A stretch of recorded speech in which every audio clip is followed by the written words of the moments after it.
Everybody, I'm Gojo, and I'm bringing you guys the next part of What If Beerus Woke Up After GT.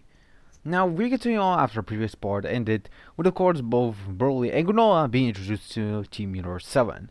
Of course, both of them were confused with what was happening, but of course, Broly actually started to get calmed down as he realizes what you actually bring him here. Of course, for Granola, he'll be really confused and wonder what is happening, because he was suddenly teleported from his location. He was about to just eliminate a target, but as he looks around, he spots Oob. Of course, Oob just slightly glares at him as Granola does the same, seeming as both of them have a grudge against one another. Of course, Granola asks why he's here, and of course, why is he with Oob? Of course, Granola does not like Oob. He does not hate Oob because he's not Saiyan, but he kind of despises almost every Saiyan that has been here right now. Goku explains to them that he needs both their helps for a tournament, because he explains about a tournament of power, and this actually shocks both Granola and Broly. But Broly understands why Goku needs his help. As for Granola, he kind of refuses, but of course, he decides to practically agree after realizing that their universe might get erased if they lose. So Granola decides to agree to the conditions, but saying that nobody will hold him back in his training. Of course, Goku tells him that he'll train with him since he's the strongest person out of all the Universe 7, but he will not participate. Of course, this actually surprises everyone. Goku explains to them that the Grandpa specifically told him that he cannot participate because of his overwhelming power, and to make things fair in a tournament, unless he would just make it unfair. Of course, everyone realized what the Grandpa was supposed to do, meaning that they are only limited to some Saiyans, and not all of them. Of course, they decided to begin their training. Of course, both Vegeta and Goku would focus on trying to master the Super Saiyan Blue 4 transformation, believing that if they try to master it perfectly, they're able to achieve full capacity of the transformation itself. They remember how Super Saiyan Blue was incredibly bad in the beginning, but after realizing its power combined with Super Saiyan 4 and maybe mastering it together, they're able to most likely able to get good control over it. Because Vegeta is kind of new to the transformation, he actually needs a little guidance from Gohan. Of course, Gohan is able to practically show Vegeta some guidance and help him achieve it, and of course, they both start to master the power. It took him a couple of months in training as they continue to increase their powers and strength. As for, of course, Golden, and of course Trunks, as well as Future Trunks, they will train together to teach him Golden how he can use perfected Super Saiyan Blue and Blue Evolution. Of course, Future Trunks has already mastered his Super Saiyan Blue Rage and is trying to get to a new stage of it, being Blue Evolution. Believing that with Blue Evolution he'll be much stronger than before. And of course, his present self also is trying to perfect his Blue Evolution form. He's not been perfected the form itself, but he is able to get good control over it. After some training, they're able to fully perfect their transformations, with of course Trunks able to achieve Super Saiyan Blue Evolved Rage, while President Trunks and of course President Goten were able to practically achieve Blue Evolution. As for Trunks, he's able to perfect it. We Goten, of course, slightly perfecting it itself, but not fully, unlike Trunks. As for, of course, Mirin, being the daughter of both Krillin and 18, she practically is gonna have an android and have human. Of course, Goku is able to practically train her well, and also knows about her intense potential and power. He's actually seen how strong 18 was able to get alongside 17 as well, so he's had to practically get her to Old Kai so he can get her potential unlocked. Of course, the Old Kai will try to get provided with her, but after the side girl from Goku, he's able to practically focus on the mission and unlock her potential, getting her the ultimate form. Of course, Goku was able to practically help her master the mystic form itself, and of course, due to the mystic form being incredibly strong, she's able to practically increase her power immensely. Because the ultimate form practically pushing her potential beyond its limits, she's able to practically increase her power immensely, practically able to practically be at the same level as both Goten and Trunks with their perfected blue state. And of course, this actually surprises most teenagers as they continue to train with her.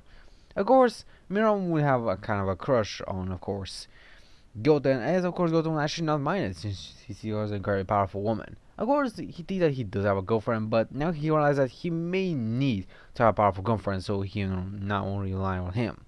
So he kind of likes Meron as well, and actually both Goku and Krillin actually thought that they find pretty cute how they actually act with one another. And of course, both didn't get embarrassed because of that, but they continue to train. And of course, Goku does train not only with Meron, but also with Oob. Of course, is his prodigy, and of course, his greatest disciple yet. Goku, of course, tries to help Oob to practically hold a grasp on Ultra Instinct, and also increase his ability with magic. Goku is grown and very accustomed to being resistant to magic thanks to a Grand Priest's power. So Goku has naturally gained the ability to practically resist magic, no matter which kind it is. So of course, training Oob to practically test his magic much more on him will most likely prove to be really beneficial because Oob's magic will be increased and his stamina as well. Alongside to test Oob's regeneration, and of course Oob does train with his master a lot, But of course, Goku does not only train just Uber and Marin, but he also trains Granola. He wants practically to be on guard when Granola tries to attack him or anything like that, but he also wants to see how strong Granola is. And of course, Granola is actually proven to be very strong training partner, even able to push Goku to actually use much more effort when he did against Vegeta back then in the tournament between Order 6 and Order 7. Goku's actually surprised that Granola is this strong. He believes that Granola is incredibly strong, but he's actually almost at the same level as both Gohan and Vegeta right now. He could tell that his power is immense, so he should train even harder. Of course, this training with Granola is able to practically figure out how Granola is this powerful. Being a Cerulean, Granola is incredibly beneficial, as already unlocked his second red eye, which makes his target basically much more better than he would have been with just one red eye. And Goku actually can tell that Granola's two red eyes could actually make him much more dangerous because he can practically see our target's weak points and even strike them really fast, even more than the target can react. No matter how fast the target is, he can probably react much more faster than it because of his two red eyes, due to his reaction speed being increased because of it. You can actually tell that Granola is growing stronger, but he also wants to train both Uber and Broly, believing that they're the base assets they have right now. Of course, Yoku actually remembers back then when he met Broly on planet Vampa. In this timeline, of course, Paradise has already died, so Broly would have been gone into a rampage because of the sadness and rage he felt for the loss of his father. Of course, by the time of Goku being trained with the Grand Priest, he would have sensed Broly's immense power and eventually fought against Broly. Of course, both of them would have an incredibly powerful sparring match, but Broly would out of control and transformed to his legendary Super Saiyan form, while Goku would actually started to slightly power up. Of course, Goku was still holding back against Broly, but Broly's power started to increase at a rapid pace. Eventually, Goku needed to became a Super Saiyan to actually overpower Broly completely. And Goku actually told that Broly was incredibly strong and powerful, and if Broly did continue to grow stronger, he most likely would be able to reach his level at Super Saiyan 3. Which surprised Goku as Broly was growing immensely stronger throughout the battle. Of course, Goku did train Broly and practically help him to master his power and control over the transformation that he had. Of course, Goku did not have a lot of time with Broly, but he was indeed able to teach him how to meditate, alongside spend much more energy, and of course, saving energy as well. With of course the help of Goku, of course, Broly was able to practically grow much more better and stronger as well, with able to master the Akari state and Super Saiyan form along the way. But Goku needed to practically retreat back to the Grand Priest, but he also delivered Broly some food from time to time, believing that Broly was able to get stronger, but he just needed some food and time to recover from his mental harm. But of course, Broly was starting to get better because of Goku. Of course, Goku actually wanted both Oob and Broly to train together, believing that if they both train together, they'd be beneficial, since Oob is practically a hybrid between a Majin and a human, and Broly, of course, is practically a mutant between all Saiyans. Their beneficial training will be good, so Goku decides to train both of them inside a time chamber, believing that with this time, they will most likely be able to go even stronger, since they're running out of time. So he wants to use the time chamber so he can provide much more time for them, so they can grow stronger. Also, guys, I want you to comment down below how many times I said time in this video. Tell me the count and I'll think if it's true or not. So yeah. Now back to the video. Of course, both Broly and Oob would continue to grow immensely stronger with one another. By the time of them growing immensely stronger and eventually 1 year would have passed, they were exiting the time chamber and eventually they would have become incredibly stronger than ever before. With Broly seemingly the one who was getting much more powerful. Even Vegeta could tell that Broly was not even stronger than them at all in just his base. And even Oob was growing even stronger as well. He's not even surpassed the power that both Gohan has now. Even if Gohan did use Super Saiyan Blue right now, Oob most likely was able to defeat him just using his base state, which means that the training with Goku was indeed beneficial for everyone.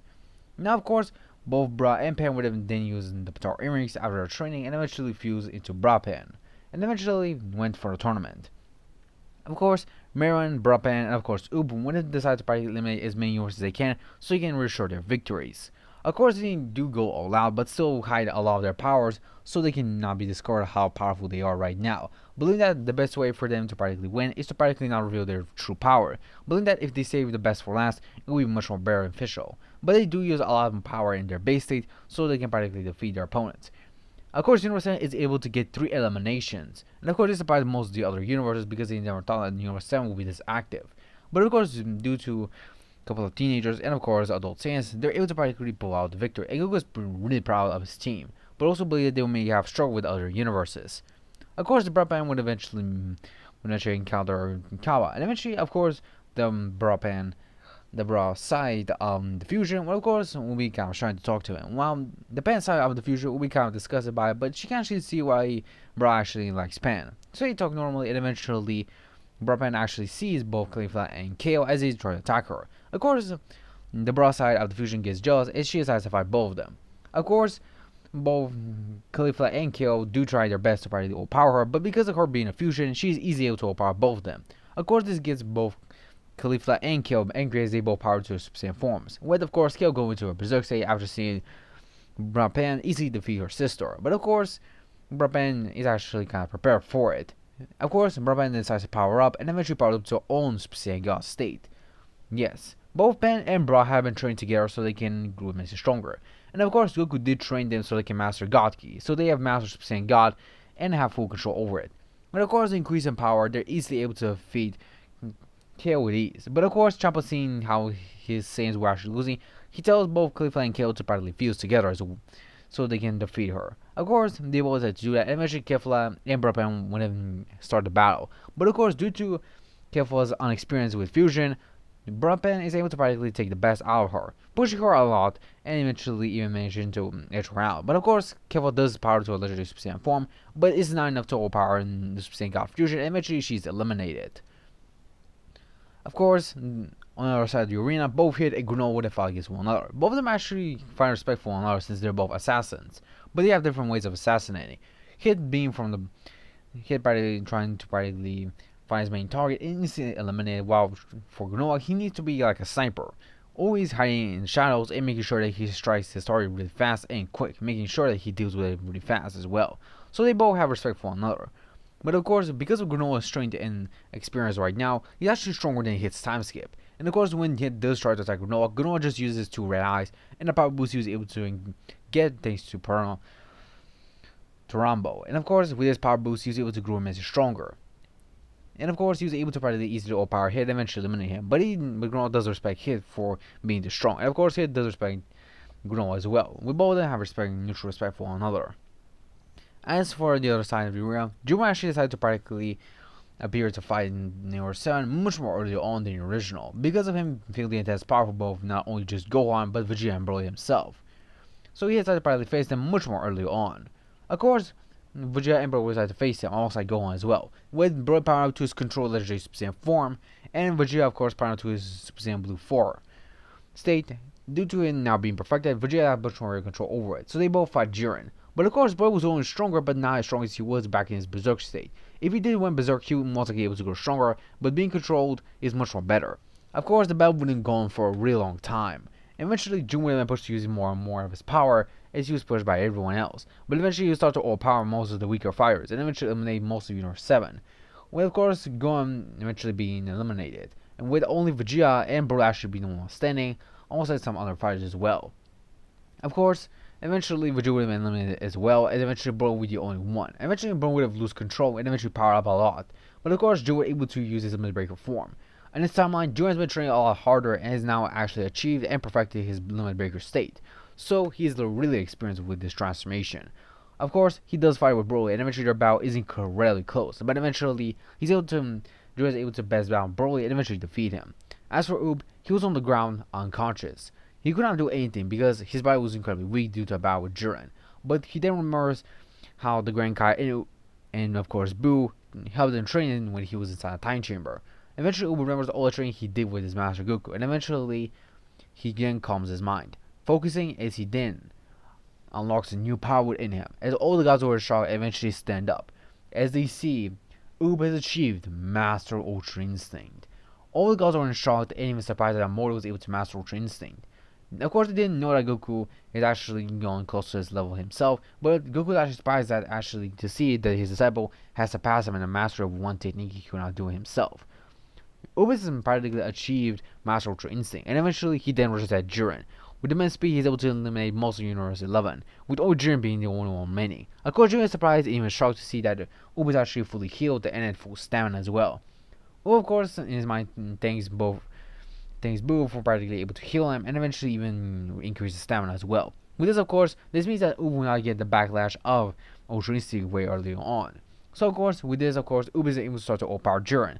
Of course, Jiren tries to attack Ubu, but Ubu just easily dodges his attacks. Even when Jiren does land an attack, it doesn't even phase Ubu, because now his body became so sturdy that when Jiren actually hits him, he feels that his arm is practically flinching on itself. It's like he was practically hitting something made out of steel, so strong that his own body was practically roaring in pain. But of course, eventually, after a really long battle, Uba is able to eliminate Jiren, and eventually win the battle. Of course, everyone would then return from the tournament, and eventually also doing the wish for owners to be restored. Of course, everyone would have been pretty happy, but eventually older than adult Saiyans and teenager Saiyans would have been knocked out. Only Marin and Ubu would actually been the only ones standing. They were confused on what was happening, but eventually Ubu was able to realize what was going on.